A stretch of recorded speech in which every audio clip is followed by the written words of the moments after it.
Hey guys, what's up? In this video, I'm going to tell you how to fix battery drain issue in Galaxy A35 5G. By the way guys, I'm using A55 5G and both the devices are completely same. So this method is applicable in both devices. So firstly, you have to go to settings here, scroll down,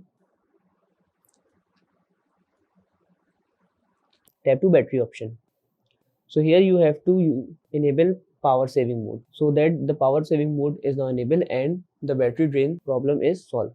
But this is not the complete solution guys. You have to go to background usage limit here and make sure that this option is enabled. So through this option, all the unused app will be saved on the background. Now go back. Okay guys, after that guys, just go to display here and then go to screen timeout and just set it up to 30 seconds. It may also drain your battery. So this is the tips and tricks to which you can solve the battery drain issue in Galaxy A35 5G. So that's it guys about the video. If this video helped you, kindly like the video and follow us for more tips and tricks. See you guys in the next video. Take care.